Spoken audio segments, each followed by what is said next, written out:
अगर आप किसी ज्वेलरी शॉप से कोई भी गोल्ड का ऑर्नामेंट खरीदते हैं और साथ में सोचते हैं कि ये एक अच्छा इन्वेस्टमेंट है जो बुरे वक्त पे काम आएगी, तो ऐसा कहना समझदारी वाली बात नहीं कहलाएगी। मैं ये नहीं कह रहा कि गोल्ड ऑर्नामेंट नहीं खरीदनी चाहिए, आप ज़रूर खरीदें अपने लिए, फैमिली के लिए, लेकिन इन्वेस्टमेंट पर्सपेक्टिव से खरीदना is not a smart move. अब ऐसा मैं क्यों कह रहा हूँ, चलिए समझते हैं। सबसे पहले बात करते हैं क्यों फिजिकल गोल्ड खरीदना इन्वेस्टमेंट की पर्सपेक्टिव से एक हद तक नुकसान है। दोस्तों, फिजिकल गोल्ड के साथ पहला इशू है प्योरिटी का। आपको जो भी गोल्ड दिया जा रहा है उसकी उतनी प्योरिटी है कि नहीं, कोई गारंटी नहीं है। ऐसा भी हो सकता है आपको जो ज्वेलरी दी जा रही है वो 22 कैरेट की ना होके 20 कैरेट या फिर 19 कैरेट की हो। अगर प्योरिटी की गारंटी आप चाहते हैं तो आप हॉलमार्क ज्वेलरी या फिर किसी ब्रांडेड शोरूम से ले सकते हैं, लेकिन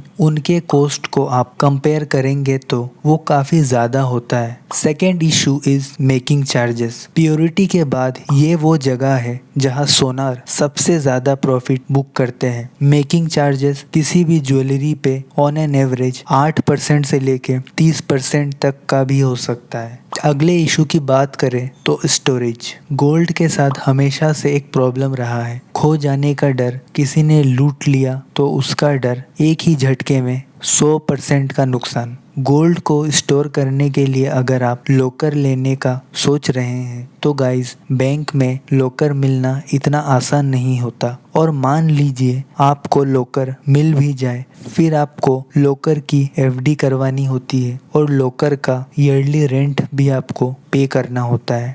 इन जैसे और कई इशू है फिजिकल गोल्ड के साथ, जैसे कि टैक्सेस, जीएसटी। ये सभी जो हमने डिस्कस किया is a drawback of investing in a physical gold. और इन सभी को कंसीडर करें तो ओवरऑल आपको उतना प्रॉफिट नहीं होगा फिजिकल गोल्ड से। अब before moving into alternative gold investment option, let's first understand why to invest in gold. Number 1, अगर हम पिछले 25 से 30 साल को देखें, गोल्ड ने कंसिस्टेंट 9 से 10% का रिटर्न दिया है। नंबर 2, सिर्फ 4 नेगेटिव ईयर्स पिछले 25 सालों में, मतलब गोल्ड ने सिर्फ दोस्तों 4 बार नेगेटिव रिटर्न दिया है पिछले 25 सालों में, जो कि स्टॉक मार्केट के कंपैरिजन में काफ़ी लेस वोलेटाइल एंड स्टेबल है। नंबर 3, गोल्ड और स्टॉक मार्केट के रिटर्न्स को देखें तो ये कंक्लूड किया जा सकता है कि both are inversely proportional to each other. ये चार्ट को देखें तो हम बोल सकते हैं कि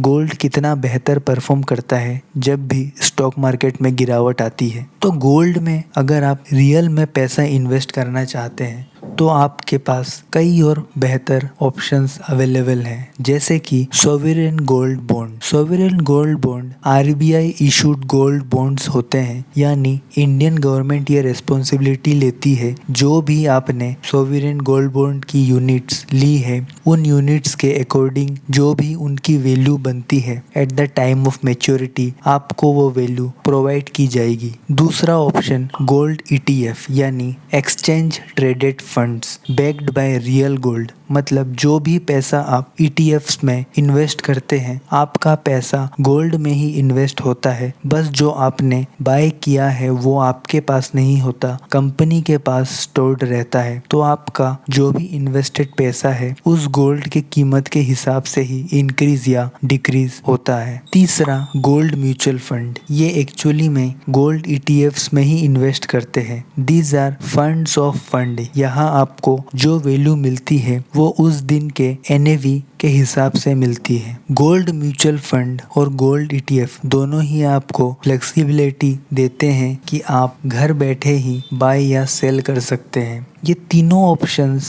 आपके लिए ज़्यादा प्रॉफिटेबल हो सकते हैं, इवन 10 से 20% तक ज़्यादा प्रॉफिटेबल हो सकते हैं कंपेयर टू फिजिकल गोल्ड। इन सभी को आज हम कंप्लीट डिटेल में जानेंगे। Which is best gold investment options for you. चलिए शुरू करते हैं। Point number 1, availability. Physical gold आप सोनार की दुकान से, ऑनलाइन स्टोर से खरीद सकते हैं। ये काफ़ी इजीली अवेलेबल है। Gold ETFs and mutual fund investments are available on trading platform and mutual fund website जैसे कि ईटी मनी, ज़ेरोधा, ग्रो वगैरह। सोवरेन गोल्ड बॉन्ड की बात करें तो ये इतना इजीली अवेलेबल नहीं रहता। ये एक्चुअली टाइम बाउंड होते हैं। आरबीआई एक पर्टिकुलर टाइम में ही न्यू लोट निकालती है। आरबीआई 5 दिन का ऑप्शन देती है खरीदने के लिए जब भी न्यू लोट निकलता है। लेकिन अगर आप मिस कर देते हैं तो भी आप अपने ट्रेडिंग अकाउंट से इन्वेस्ट कर सकते हैं इंडियन स्टॉक एक्सचेंजेस में। अगर अवेलेबिलिटी को कंसीडर करें तो एसजीबी को छोड़ के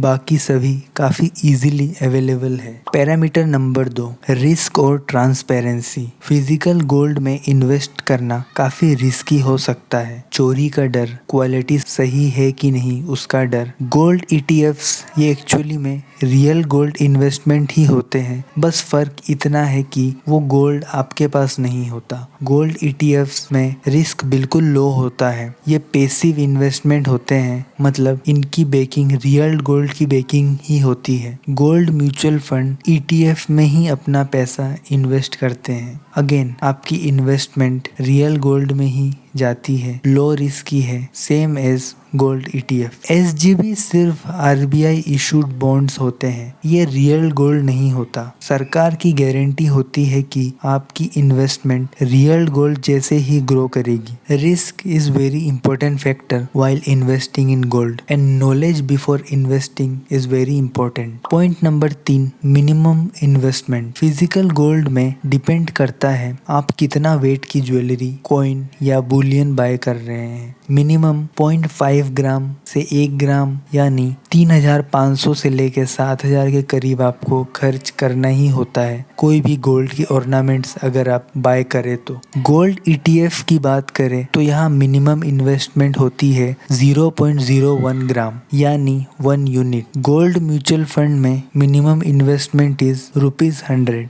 एसजीबी में minimum investment is 1 gram. Minimum आपको यहाँ 1 यूनिट तो बाय करना ही होगा। तो ओवरऑल देखें तो गोल्ड थोड़े क्वांटिटी में अवेलेबल है। It is a lot more accessible with respect to other investment option. Point number 4, cost and return. Physical gold की बात करें तो यहाँ आपको एक्सपेंसेस पे करने होते हैं in terms of making charges, GST वगैरह। ये सभी को कंसीडर करके आपका जो भी रिटर्न रहेगा वो काफ़ी लो होगा in case of physical gold. Gold ETF यहाँ आपको एक मिनिमल एक्सपेंस रेशियो पे करना होता है और एक प्लेटफॉर्म ब्रोकरेज चार्ज लगता है ड्यूरिंग ट्रांजैक्शन। अब गोल्ड म्यूचुअल फंड यहाँ भी आपको एक एक्सपेंस रेशियो पे करना होता है और वो गोल्ड ईटीएफ के कंपैरिजन में थोड़ा ज़्यादा होता है, क्योंकि यहाँ आप गोल्ड म्यूचुअल फंड में तो एक्सपेंस रेशियो पे करते हैं, उसके साथ गोल्ड ईटीएफ्स में भी आप एक्सपेंस रेशियो पे करते हैं। इसके अलावा ब्रोकरेज फी एसजीबी में कोई चार्ज नहीं होता बिकॉज इट्स ए बॉन्ड और यहाँ आपको सरकार एक्स्ट्रा 2.5% देती है मेच्योरिटी के बाद। तो रिटर्न को कंपेयर करें, अगर हम मान लीजिए कि गोल्ड 10% का रिटर्न देगी तो एसजीबी में आपको